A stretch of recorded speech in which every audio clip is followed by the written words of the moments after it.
What my algorithms showed me tonight changed everything I thought I knew about digital political collapse. I've never seen data like this. When I pulled the platform analytics at 2:47 a.m., Trump-related engagement had spiked 347% in just 72 hours. But here's what shocked me, where this engagement was coming from. Normally, political content spreads along tribal lines. Republicans share one narrative, Democrats push back. This time was different. I was seeing bipartisan panic. Because this isn't just political theater. This is America's biggest institutional collision happening in real time on my platforms. Running midnight data analysis, I noticed something unprecedented. Trump resignation searches had exploded 892% in 1 week. Federal judges Trump combinations up 1,247%. These are numbers I've never seen, even during normal political crises. The algorithms couldn't predict what was coming next. But let me tell you what this story really looks like from inside the machine, because this isn't just a legal crisis, it's a case study in how information flows and digital power dynamics actually work. I first started noticing the pattern in 2022. Trump would ignore court orders and the engagement data would show something fascinating. His base would rally harder each time he defied a judge, but independence would slowly drift away. The platforms were basically running a real-time experiment in institutional authority. The scary part? The algorithm predicted his downfall 18 months before it started happening. December 15th, 2023. I was reviewing quarterly reports when our senior data scientist flagged something unusual. Trump's judicial defiance strategy had crossed what we call the sustainability threshold. Each defiance created slightly more opposition than support. Over time, these micro losses accumulated into what our systems classified as inevitable algorithmic decline. Now, watching the data streams tonight, I'm seeing that experiment reach its conclusion. 29 federal judges. That's not just a number.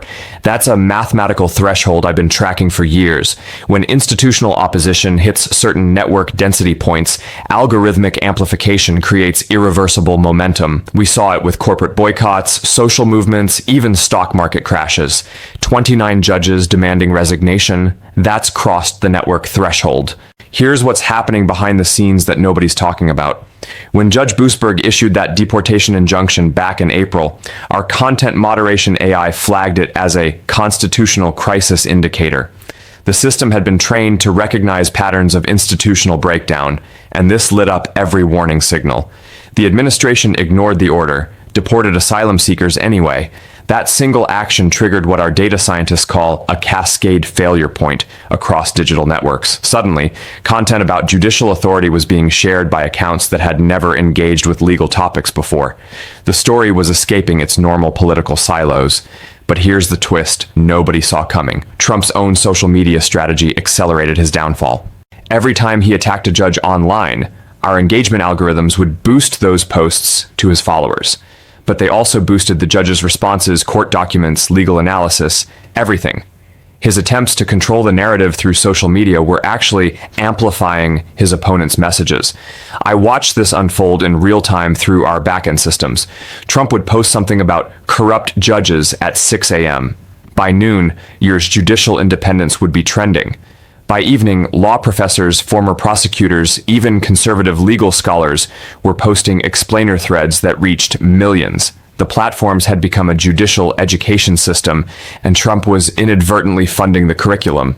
Then came the impeachment articles, 7 of them filed as privileged resolutions. When Representative Thanedar introduced HRes 353 on April 28th, our political tracking algorithms immediately categorized it as high viral potential. But it wasn't the content that triggered this classification. It was the metadata. Privileged resolutions bypass normal legislative bottlenecks. They force votes. The algorithm had learned something crucial. Forced votes create forced engagement. Within hours, hashtag 7articles was spreading across every platform simultaneously. TikTok, Instagram, Twitter, even LinkedIn. The legal language was being translated into digestible content by thousands of creators in real time. Our platforms had essentially crowdsourced the constitutional education of America. And here's the part that should terrify anyone who understands digital power structures. The impeachment articles weren't just legal documents, they were optimized content. Article 1, obstruction of justice, perfect for headline generation. Article 2, usurpation of Congress's power, algorithmic gold. Article 7, tyranny. That last one broke the engagement algorithm entirely. Tyranny became the most searched political term in platform history. Not election, not democracy, not constitution. Tyranny, a word most Americans had only seen in history books, was suddenly driving billions of interactions. I realized we were watching the real-time digitization of a constitutional crisis, but the convergence was just beginning. While Congress moved toward impeachment, judges across multiple districts started issuing contempt warnings simultaneously. This wasn't coordination. This was pattern recognition. Federal judges were independently reaching the same conclusion about Trump's pattern of defiance. Our algorithmic news aggregation systems caught this before human analysts did. The AI identified 23 separate federal courts documenting Trump administration violations of direct orders. It cross-referenced these with the impeachment timeline and predicted what data scientists call an institutional confluence event. Translation: multiple branches of government were about to collide in ways the system had never experienced. The night Judge Boosberg announced probable cause for criminal contempt, I was debugging some metaverse infrastructure when the engagement alerts started flashing red across every dashboard. The phrase probable cause was trending globally within minutes. Most people don't understand what probable cause for contempt means. But our AI content systems did. They started auto-generating explainer content, pushing legal education videos, amplifying law professor commentary. The platforms were teaching the country that contempt could mean jail time for anyone, including presidents.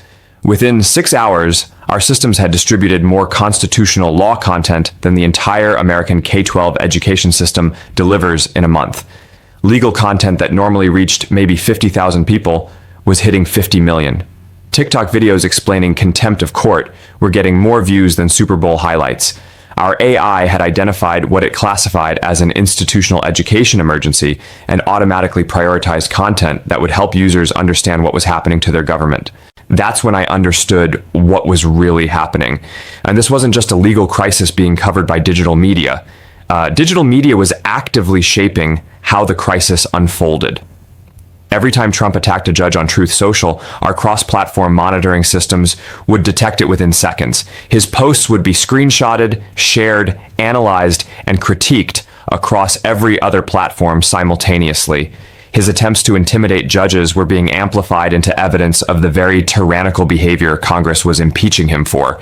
The digital ecosystem had become a feedback loop, accelerating its own story. But here's the detail that changes everything.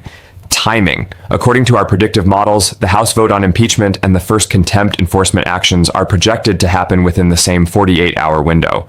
The algorithms can't pinpoint exactly when, but the mathematical probability curves all converge on one conclusion. But let me share something that's not public yet. 3 nights ago, I had separate calls with Tim Cook, Satya Nadella, and even Elon. Despite our well-documented differences, we weren't coordinating any response. We were just trying to understand what our combined platforms were showing us. The consensus was unprecedented. Every major platform was detecting the same algorithmic signatures. Apple's Siri was seeing resignation-related queries spike 600%. Microsoft's search engine showed illegal document downloads hitting infrastructure limits. Even X was reporting that legal expert accounts were gaining followers faster than entertainment or sports accounts. Elon actually said something that stuck with me. He said, "The platforms aren't reflecting public opinion anymore. They're predicting institutional collapse." Coming from someone who's usually skeptical of AI predictions, that was remarkable. Here's the cross-platform data that should concern everyone. The engagement patterns weren't just happening on social media. Our integrated tracking showed similar spikes in Google searches, YouTube educational content, even Wikipedia page views. Americans were simultaneously educating themselves about impeachment, contempt of court, and constitutional crisis procedures. This level of civic engagement around constitutional law, I've never seen anything like it. Not during elections, not during Supreme Court confirmations, not even during previous impeachment proceedings. The platforms had essentially created a real-time constitutional crisis curriculum, and 200 million Americans were taking the course simultaneously. What really caught my attention was the geographic distribution. These engagement spikes weren't concentrated in blue states or red states. They were everywhere. Rural Kentucky, urban California, suburban Ohio, identical patterns. The algorithmic reach had transcended normal political boundaries entirely. That's when our data scientists started using the phrase that still gives me chills: algorithmic constitutional consensus, simultaneous constitutional collision, impeachment, and contempt within days of each other. I've been building social networks for 20 years. I've seen information spread, movements form, governments fall, but I've never seen institutional momentum build like this. Two branches of government moving independently, creating pressure that our engagement prediction models suggest could force resignation before formal removal. The data doesn't lie. When institutional opposition reaches critical network density, targets typically capitulate rather than face complete systemic rejection. 29 judges demanding resignation represents that critical density. Here's what our projections show for the next 72 hours. If Trump doesn't voluntarily step down, if he continues defying court orders while facing impeachment, the digital feedback loops will become unstoppable. Every platform, every algorithm, every engagement metric will be amplifying a single narrative: constitutional crisis requiring immediate resolution. As someone who's built platforms that reach 3.8 billion people, I never anticipated they would become the primary mechanism for constitutional education during a government crisis. But that's exactly what's happening. Our content recommendation engines have evolved into a distributed constitutional crisis response system. Looking at the engagement data from the past week, I can see patterns that Trump's advisors don't understand. His attempts to frame this as partisan persecution aren't gaining algorithmic traction. The content spreading fastest is constitutional law explanations, historical precedents, and institutional analysis. I've been running additional analysis on resignation probability curves. When institutional opposition reaches this level of network density, when judicial and legislative branches converge, when digital platforms achieve this level of civic education saturation, the probability curves all point in the same direction. 29 judges demanding resignation represents a mathematical threshold where resignation becomes statistically more likely than resistance. The question isn't whether Trump can survive this convergence. The question is whether American institutions can survive it.